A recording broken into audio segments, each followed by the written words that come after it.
what I need to remember, what I will not the first times, is not to pull. Everyone will pull without thinking about it. And then realize once the horse is in your face, I pulled again. Because it's reflex. I did this too. Everyone I know pulls. But it's very interesting once you don't and you give the freedom to realize how easy it becomes for yourself. And especially when you need to start to trot. So once you have a horse with tail up, arched neck, snorting, and you can lead him on a loose lead really proudly with 2 fingers, you stop, he stops next to you. It's beautiful. I'm going to try to explain to you the first steps of how to stand up a horse for the show. And first of all, when I start with a new horse, I like to find a way for her to want to give me attention. And I also try to think about what she sees when she looks at me. And that puts a challenge on me trying to be a good coach for her. So I also try to give as much freedom as I can to the horse and to give her a choice of total freedom, actually always on a loose lead.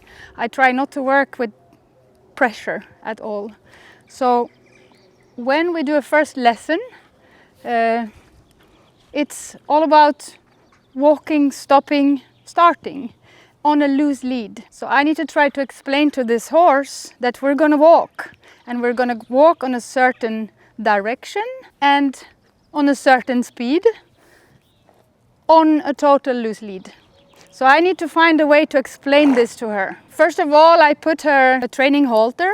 I put the chain on. The chain is actually just for the looks. It sits well with the show halter. For me, it's like a bit when you ride. You can use a bit as you wish. You can hurt or you can not. So for me, I put always the chain with the pressure on, because that makes the show halter sit better on the horse. When you put it double, like many trainers do, it tends to come loose on the ears. And to me, when I turn, for example, the halter goes often in the eye of the horse. So I try to put the chain on with the pressure, just for the placement of the halter. At the show, I always tape the chain, not to be too long. Because if the chain is too long and I go in front of the horse, it can get into the mouth. And when a horse have the chain in the mouth, in the ring, and panics, it's very difficult to solve that situation. So I always try to put the chain, when I train I put a knot, and I keep it about this length, so that it ends at the chin of the horse. If I tie it or tape it too close, I can also make a young horse panic, because he cannot call, he cannot yawn, he cannot chew. So I like to give enough space for him to open his mouth if he needs. So this is a good distance. She will not have it in her mouth if I go in front. And it's big enough for her not to panic if she wants to move her mouth. So that's number one. And then I have to teach her to walk. And this is actually preparation for trotting. So we put a lot of importance on the walk, on the stop, on the start. Once she gets a hold on the communication on these first steps, she will also be more willing to give me attention. So it will be easier for me to practice the next step, because I will have her attention as a present. When I start her, I try to keep a distance, and I try to look where's her eye.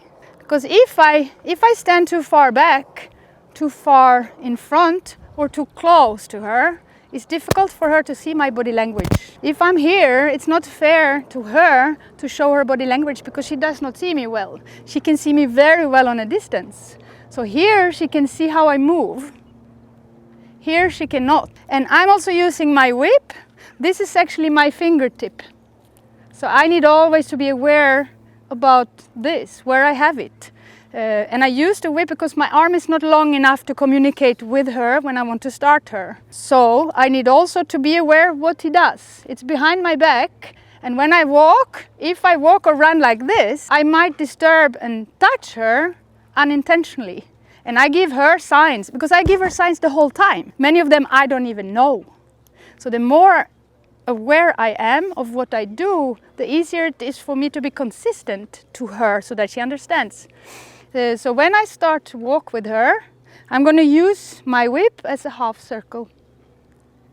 And if I stand too much forward and I like to touch her butt with my whip, I will not, because it's not long enough. I'm going to touch her belly, which will make her shoot away from me instead of forward.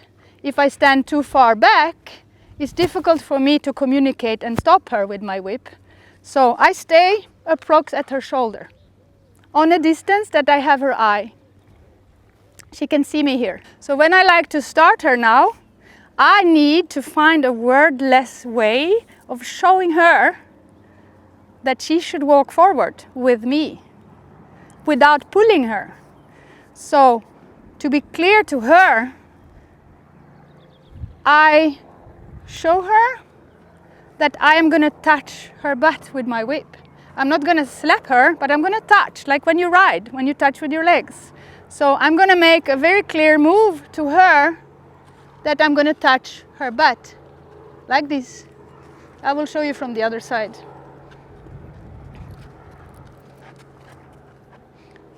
Like this, touch her butt.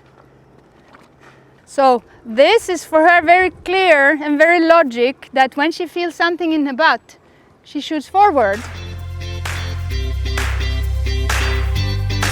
4 quick steps to make your horse walk on loose lead.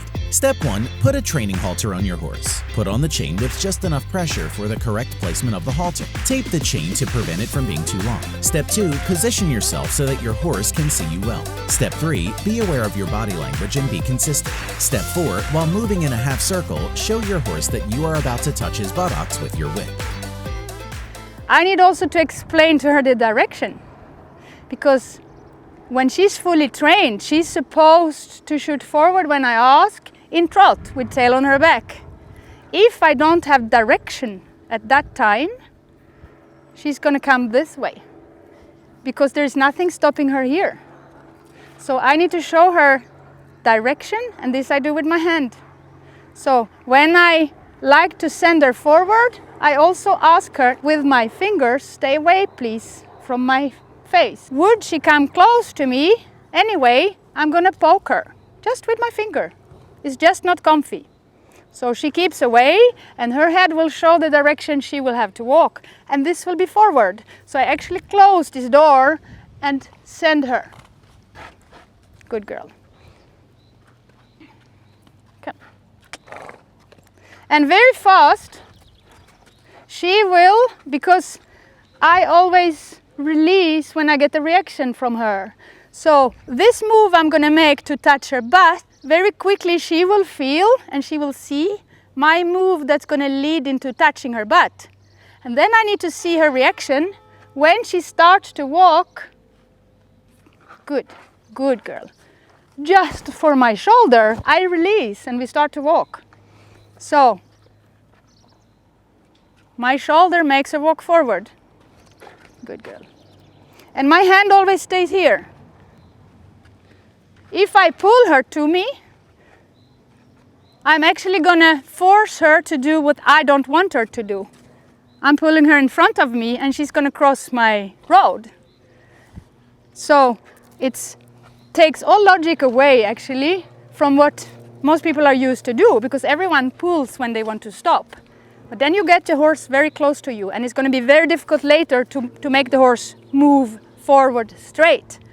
And it's very beautiful when you show a horse in the ring and you can just look forward, keep your horse away and just run. And you don't have a horse that circle you the whole way around. And it's also much easier for the judge to judge the movement score when the horse goes straight. So that starts here in the very first walk. Straight. So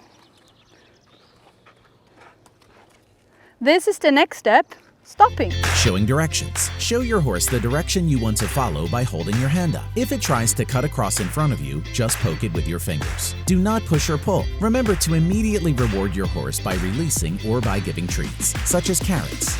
This is the next step, stopping. So I need to explain to her without touching, without pulling, that we're going to stop on a straight line. So I can do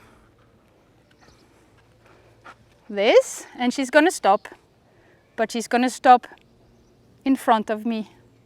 Or I can use again my shoulder and finish the half circle forward to stop her. When I have a horse not knowing anything and I shoot a whip in front of her, it's surprising, and she's going to shoot away from that. I will release her and I tell her, super good girl. So she will like sending her forward, learn very quickly that when I come with my shoulder, it's going to be the move of waving in front of her. So she's going to very quickly learn to work just from my shoulder. Forward.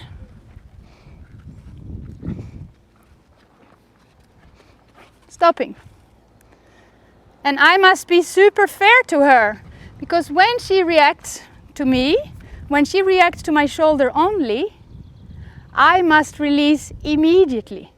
If I don't have timing and she stops just for my shoulder and I still shoot out with my hand, actually I work on making her less sensitive. Because the smaller reaction she responds to, the more sensitive she's becoming actually. So I need to follow that. I cannot smack her while knowing she reacts already here. I will not touch her now because she has her eye and her ear on me and she reacts on this. I must say thank you by releasing right away. Okay. Good. So by this, I can also back her. When I want her backwards, I ask her to stop and I encourage to stop until I get the reaction, which is backwards. So when she is too fast for me, for example in trot, I'm not slow enough, or I need to stop her, I can just do the backward sign. So for this,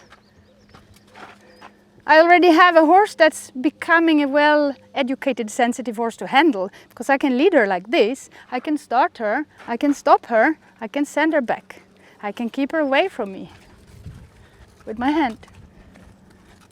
Or I can turn her around me without pushing me, because she knows to keep away.